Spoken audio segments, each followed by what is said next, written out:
إنهم وصموه بالجهل والفقر والتخلف إلى آخر هذه الصفات التي ما ينبغي أبدا أن يوصم بها إنسان كرمه الله وخلقه. ومن هنا أيضا كان لا بد أن أنبه إلى هذا الأمر. ما هو ذلك الأمر؟ لا ينبغي أبدا لأي حاكم يكون أو حكومة تأتي أن تفرض هذه العقوبة التي قالوا إنها عقوبة لمن يتخلف غرامة 500 جنيه. لا تعاملوا هذا الشعب معاملة العبيد، بل عاملوه معاملة الأحرار الذين يؤدون واجبهم تطوعا لا فرضا يفرض عليهم.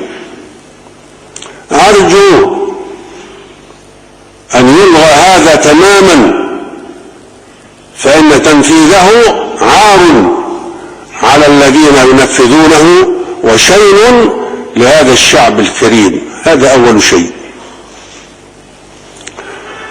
الأمر الثاني أن فريقا من الناس، لا أدري أجاهلون هم أم متجاهلون،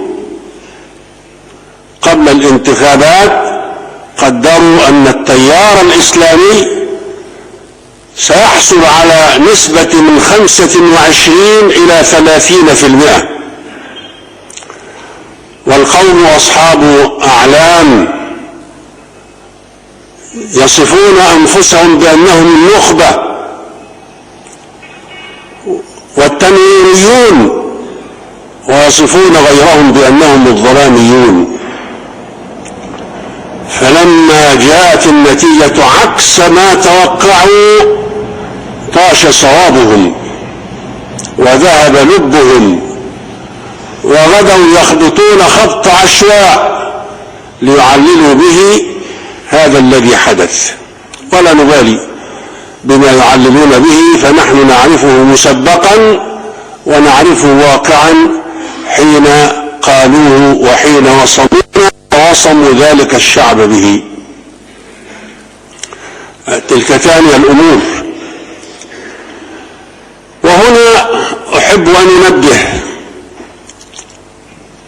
الذين ابتلاهم الله عز وجل بأن يكونوا نوابا لهذا الشعب، لا أهنيهم بقدر ما أدعو الله لهم وأشفق عليهم مما تحملوه. فإن النيابة عن الشعب ليس تشريفا كما يظنه البعض، ولكنه في حقيقته تخليف.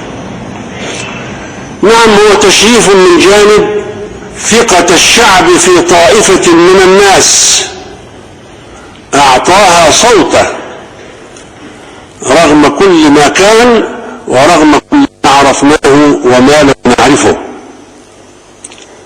اختار وهو حر فيما اختار، بل يجب على الذين يتولون أمر هذه الشعوب أن يوجهوه دائما إلى أن يختار بنفسه ما يريده، لا أن يملوا عليه ما يريدونه هم. أقول لهؤلاء: حملتم أمانة في وقت عصيب، الأبصار كلها متطلعة إليكم، فريق منهم يتمنون لكم الإخفاق لأنكم لم تأتوا بالصورة التي كانوا يريدون، فريق منهم يتمنون لكم العثار فخذوا حذركم، وفريق آخر مشفقون، لقد أصبحتم في نظر الناس تمثلون الإسلام، فلا يعاب الإسلام من جهة تصرفاتكم، عليكم أن تراجعوا أنفسكم 1000 مرة قبل أن تتخذوا قرارا أو أن تفعلوا فعلا، واعلموا أن الله هنا هو الذي يراقبكم، ليس شيئا آخر، وبعد الله هذا الشعب.